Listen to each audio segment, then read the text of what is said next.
Hey, everybody. Welcome into the back room. I'm Andy Ostroy. We have Pete Souza back with us. We'll chat with Pete in just a second. But first, thanks for tuning in. We appreciate you listening, and we'd love to hear your comments. So email us at backroomandy@gmail.com and or post on our social media, and we'll read some feedback next time. And if you like the podcast, please follow or subscribe and rate and review, and you'll be notified every time we post a new episode. So Pete Souza was the chief official White House photographer for the entire tenure of the presidency of Barack Obama. He is the author of several books, including the #1 New York Times bestsellers Obama, An Intimate Portrait, and Shade, A Tale of Two Presidents.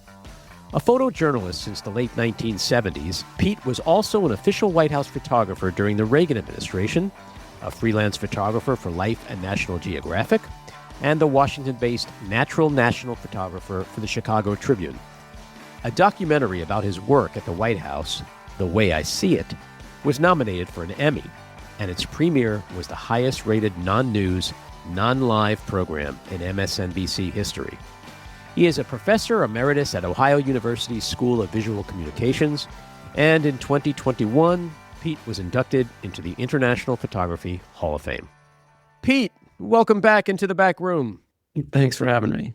So you spent years in the White House photographing Presidents Ronald Reagan, Barack Obama. Before we get to the shocking demolition of the East Wing, just on a macro level, what do you think when you see what Donald Trump has done overall to the People's House?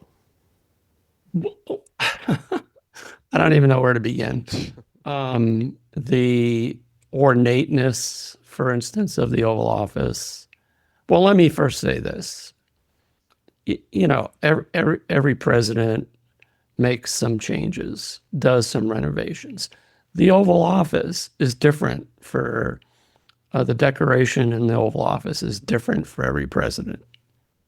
But it's usually a different carpeting, the drapes are a little different.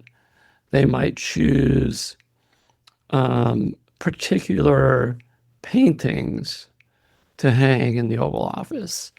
Or, Reagan had a couple of Remington bronzes with horses involved. That's normal. What's not normal is taking cheap gold ornate stuff from Home Depot or something and just spreading it all over the Oval Office. It looks like his office at Trump Tower, not where the President of the United States holds meetings with world leaders. So that's one thing. To completely demolish a wing of the White House without any input from the historical committees, from the GSA, the General Services Administration, from Congress. I mean, money is supposed to be appropriated from Congress for any changes at the White House. And he just blows through all that stuff. So, the whole thing has been shocking to me. Well, I totally get the analogy to his corner office at Trump Tower, but there seems to be, on some level at least, something else at play here. Like, it harkens back to Saddam Hussein's imperial palace, his vision of what strongmen's chambers are like, what their palaces are like. And that's what it seems like to me, like he's trying to turn the White House from the people's house into some autocratic palace. No, totally. I agree with you there 100%. I mean, that's what it looks like. I mean, it looks like...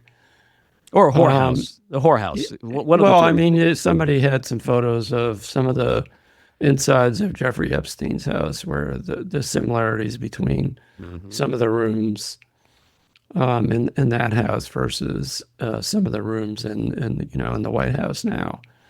And then you have the private study, which is a little room adjacent to the Oval Office, where previous presidents might have a TV set or, a computer set up. It's now a merch room for him. Like all his MAGA merchandise is now in that room, and which he shows off to world leaders. It's just the weirdest thing. I mean, it's we are not. Our country is not a kingdom. It's supposed to be a democracy where the executive branch is one of three branches of the government, not the ruling entity. And sometimes I wonder if he's actually ever looked at the Constitution. It's like he does want to rule like a king. I mean, it's obvious. Yeah. I'm sort of torn between the literal definition of that versus is he just being the same guy that sat in that corner office when he was at Trump Tower? He's essentially the king of the company. He's the king of his business. Nobody tells him what to do. Everybody's terrified of him. He never had to ask permission for anything, even bankers. He dictated the rules. And so now he finds himself in Washington again. And again, he has to work with a Congress, has to work with a court system. That's not what he's used to. It's not what he wants. And so I vacillate between thinking, is he really trying to destroy democracy and be a king? Or is he just being the same Donald Trump he's been for decades and decades, except he has boundaries and limitations that he never had before, and he just continues to not accept them, Well, no, I think you're right. I mean, I think he wanted to be that in his first term as well, but he actually had a few different people that, tried to impose guardrails on him. Yeah. I mean, if you read Maggie Haberman's book on Trump, he's done this his whole life. Yeah. He's done this his whole life. He couldn't do it the first term because he did have people that would say, John Kelly, no, you can't do that. That's not legal. He's not hired any of those people this time around. He's only hired people that will acquiesce to whatever he wants to do, much as you say, he's done his whole life. And you can, you read Maggie Haberman's book. I mean, it's been a while since I read that book, but it's like, this is the way he's operated his entire life. Yeah. No guardrails. Yeah. And it's also why he loves executive orders, because that's what he used to do in the corner office at Trump. Just somebody sticks a piece of paper in front of him, and he signs it like the boss. He just wants to be the boss. Right. So speaking of the ballroom, over the weekend, Trump said that one of the reasons why the ballroom has to be so big is because it's going to be where the inauguration is. I was just saying this to my wife. And I'm watching this and I'm going, I'm scratching my head. Yeah. And like, what inauguration is he referring to?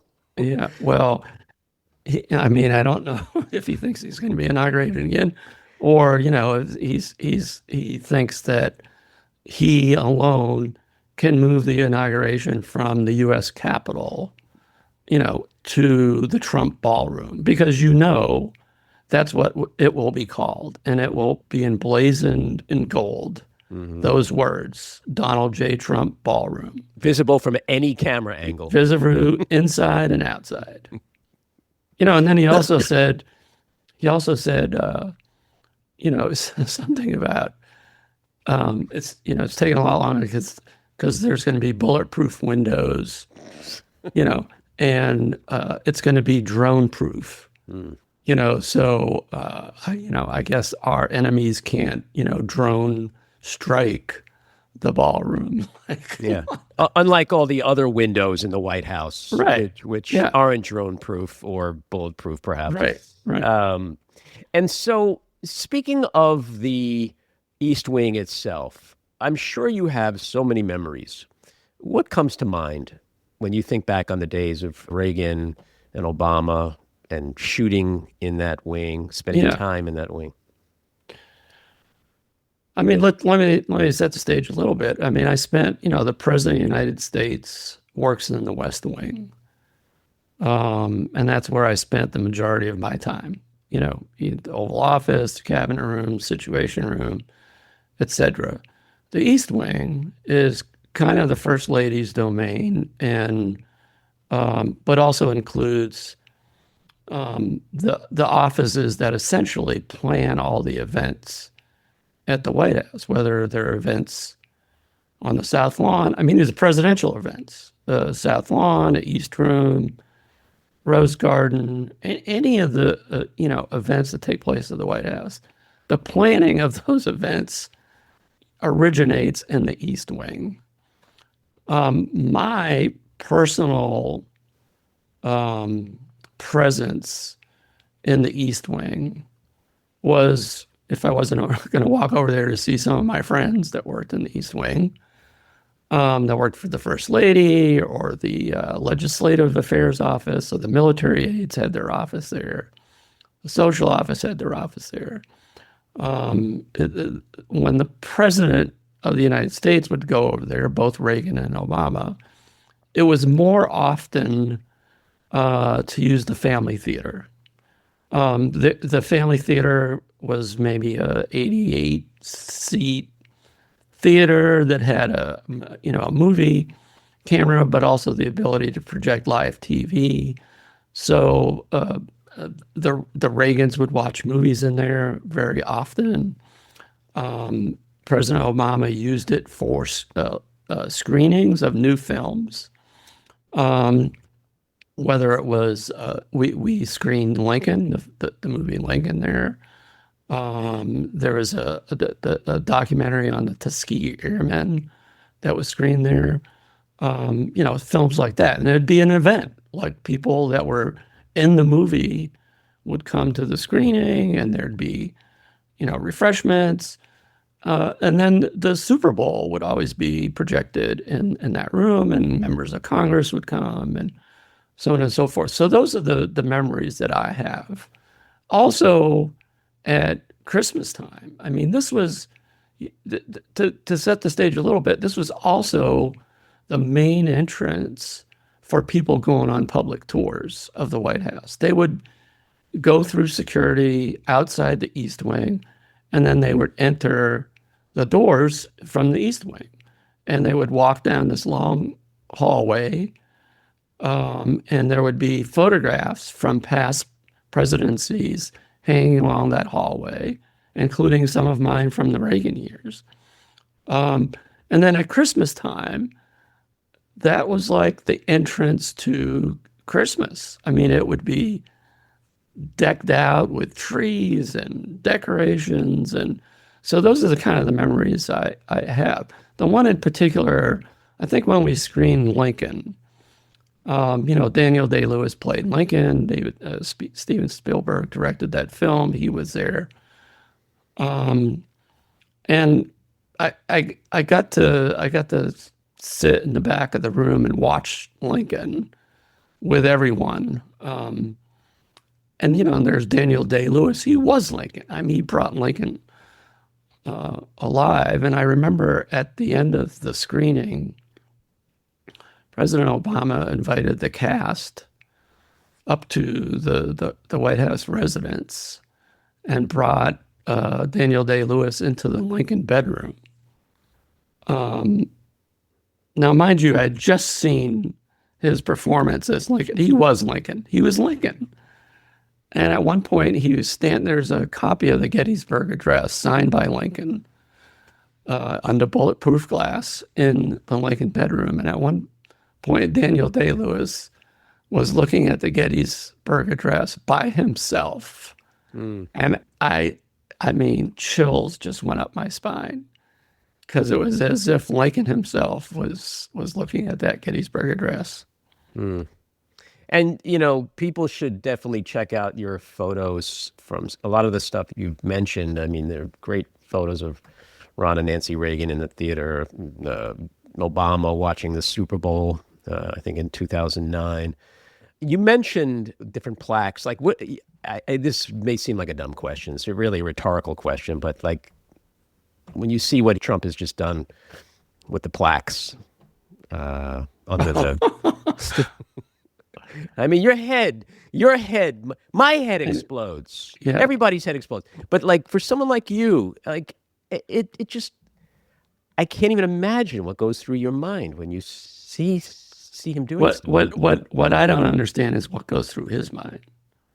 Well, Like, okay, it was bad enough that he put those portraits up in the first place, like the White House colonnade outside, and then had the third grade mentality instead of putting a picture of, Joe Biden to put a picture of the auto pen, which, by the way, every single president, including Donald Trump, utilizes for, different thing for, you can't, otherwise the president would spend literally every minute of every day signing shit, right? You can't, so the auto pen, every president uses it.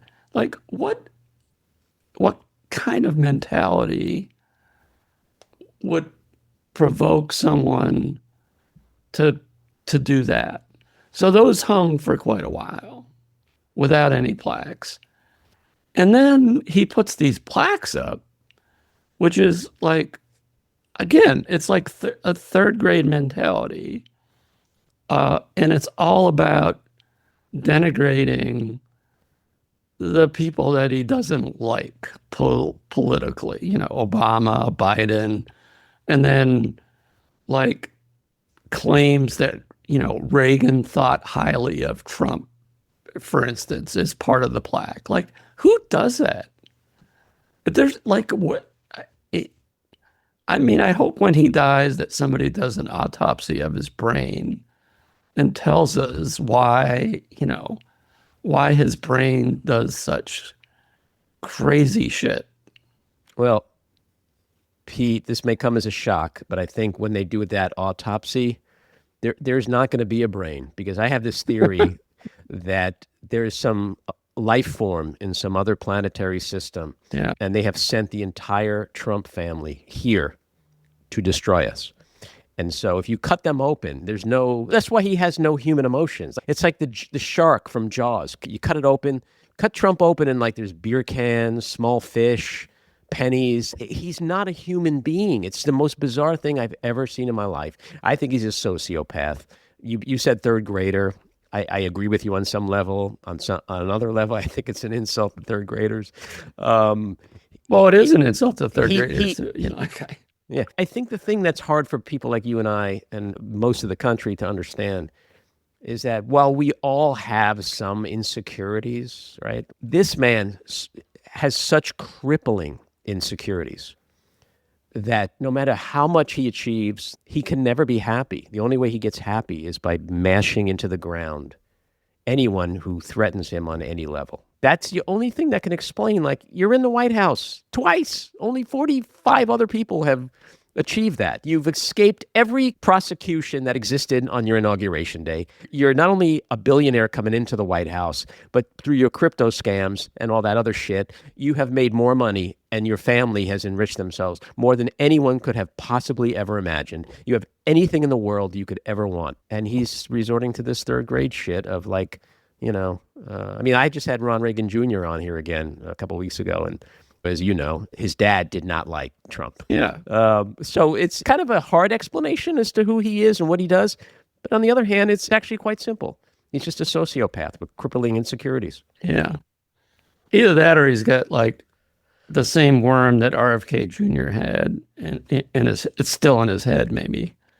It's crawling around. Maybe crawled out of Bobby's head, up Trump's sleeve. They're pretty close now. Yeah. I don't know about you, but I kind of feel like I may not vote for any 2028 Democratic presidential primary candidate unless they promise to knock down the Trump ballroom and rebuild the East Wing exactly as it was. And there's a lot of talk about that too, that's something that candidates might need to address. What are your feelings? Yeah, no, I agree. I mean, I think that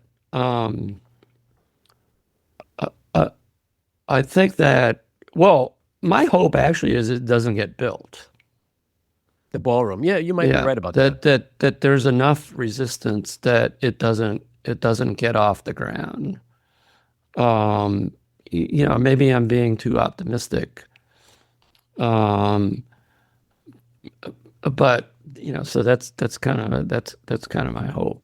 But yeah, no, I it's at least the monstrosity of the what he's designing. There's no way that can exist. And I would agree. I would I might be with you on that. I hadn't really thought about it, but I might be with you. I mean, it's a way for someone to rise above the pack, right? I mean, think about how angry Democrats are, even independents. And you come out there and say, hey, day one, that's the first thing I'm going to do is get a crane, a bulldozer, whatever, and set those guys loose on that ballroom and rebuild the East Wing exactly as it was. I don't know. We'll see. It'll be an interesting thing. Moving to another unconscionable thing he did, renaming the Kennedy Center. From a historical perspective, from just a human decency perspective, understanding who that building is named after, how that individual died. Like just, and when you have a Kennedy in your cabinet, which might just be his ultimate FU, Yeah, I mean, what's next? The Lincoln Memorial? Yeah. The Washington Monument Memorial? I mean, I wouldn't put it past him. No. But it's nice to see all the cancellations that are happening. It's like Rick Wilson with his Everything Trump Touches Dies book and hashtag. It's like the Kennedy Center is going to die a slow death. The question is, will it come back after Trump is gone? I think so. I am probably more optimistic about that than I am the whole ballroom scenario. I think the Kennedy, his name will come off of it.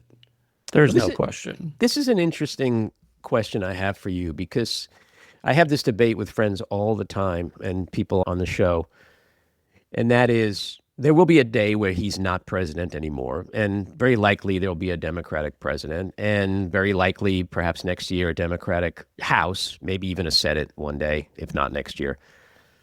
And as much as he has attempted to destroy this country's institutions, its norms, its boundaries, and has succeeded on a great deal of those efforts, can that be overturned? Can we get back, once he's gone, through executive orders, through other legislation perhaps?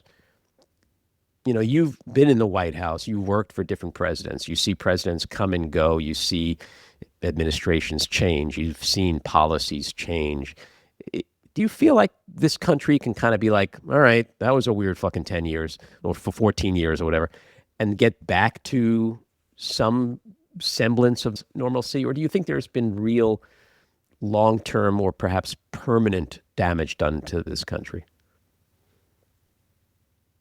I mean, I don't know. I'm the right person to answer that question, other than, I was alive during the Kennedy assassination, during Watergate, during 9/11, and we did come back from all of those. Mm-hmm. This is different, though. I think there's a lasting damage. I mean, I guess one of the things that I've thought about is,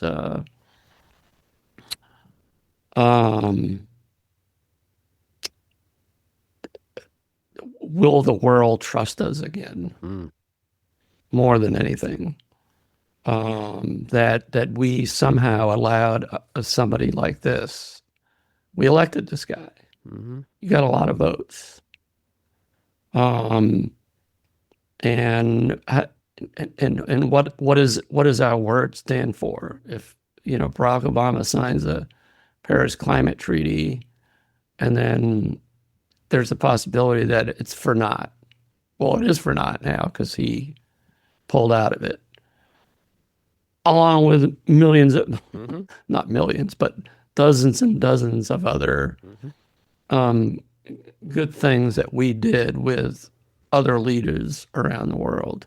And suddenly, what are people going to think? Well, this could happen again. Mm-hmm. Maybe the new guy coming in is going to restore some semblancy to, or not restore some normalcy to world affairs.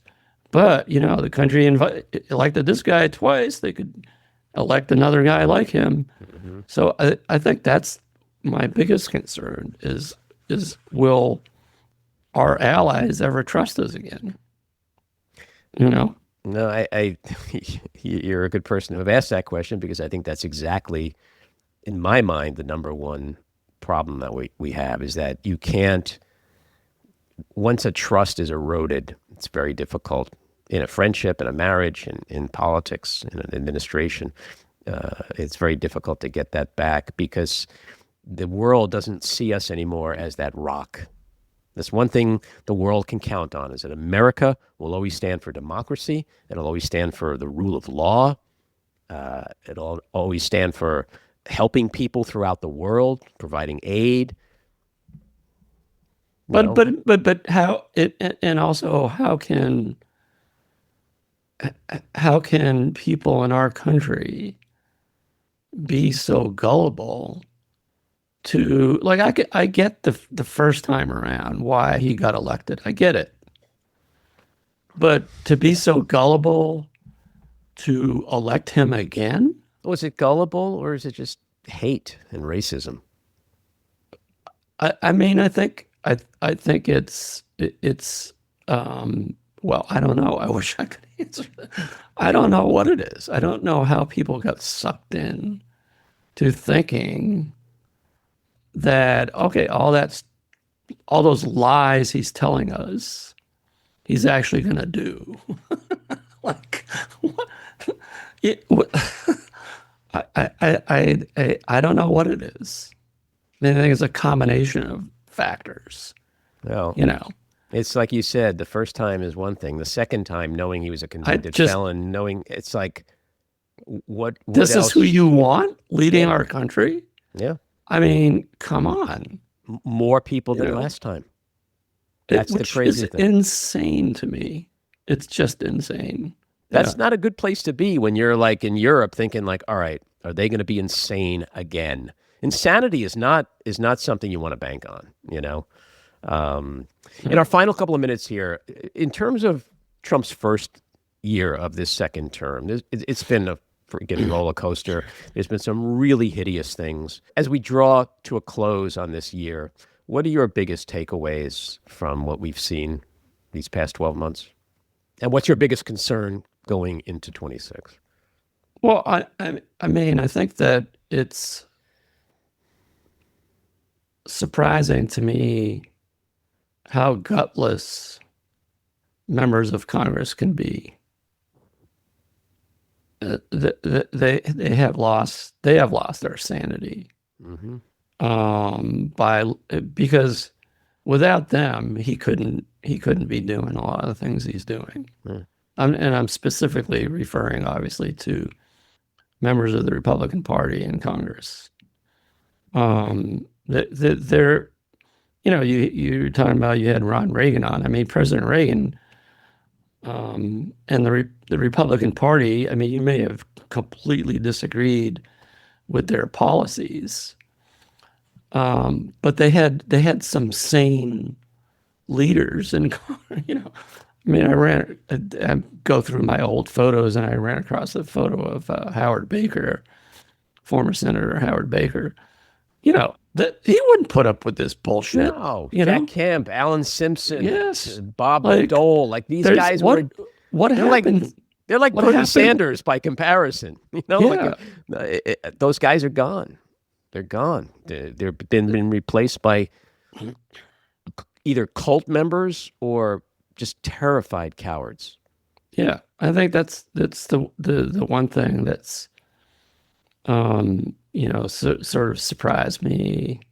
That's changing a little bit, right? Have you noticed? Changing a little bit, and then I don't again, I'm not a political analyst, but I've read that a lot of pundits are saying that once the deadline passes for whether you can run for Congress or not, right, and members of Congress know they're not going to have an opponent Yep. in their primary, then they're just going to that's when the floodgates are going to open and they're going to suddenly, grow some balls. Mm-hmm. Excuse my language. It's very possible, considering that's I hope the one that's thing true. Yeah. Well, I try to remain optimistic, and I'm watching what I'm seeing. This whole Marjorie Taylor Greene thing is utterly fascinating to me. It is. She's incredibly smart, very calculating, has her finger on the pulse. I'm not one who's discounting her or dismissing her. I'm thinking she sees something that perhaps the rest of us haven't quite seen fully yet. And so she's an interesting one to watch. But there's starting to be a little crack in that dam. And it's quite possible he is a wounded animal. This Epstein thing could swallow him up this year. I really do think there's going to be some devastating revelations coming out. I mean, it's obvious why he's fighting like an animal to keep these full files private. And so this could be a really interesting year, specifically to the point you're raising. Is this the inflection point year where Republicans in Congress are like, we're either going to die in November next year or we got to do something. And he's killing us. So seems like an easy choice to make. But well, I think they're going to die no matter what. Yeah. I mean, I think some of them are trying to look. The Democrats will win the House. There's no question. The question is by how many seats, and I think there are a number of Republican members of Congress that realize they're on the bubble on whether they're ousted or not. And I think some of those will survive because they finally, grow some balls and speak out, and they may survive, the election. But that's not going to be true for all of them. no. I mean, there's no way the Republicans win the House. There's no way. It will not happen. No, I happen to think it's going to be a bloodbath, but Yeah. I've been wrong before. Pete, I love your insights and perspective. Thanks for coming on, and do come back again. Thanks, Andy. Appreciate it. Take care. Okay. Yep. Happy New Year. Yep, you too. Bye-bye. This episode was produced and edited by me, Andy Ostroy. It was co-produced by Maddie Rosenberg and Jen Hammoud for Radio Free Rhinecliff, with additional editing by Maddie Rosenberg, music by Andrew Hollander, and graphic design by Cricket Langell. And with a special thanks to our sponsor, The Epicurean. Again, thanks for listening. Please rate and review wherever you get your podcasts, and subscribe to the Backroom with Andy Ostroy YouTube channel, where you can watch full videos of our interviews. See you next time.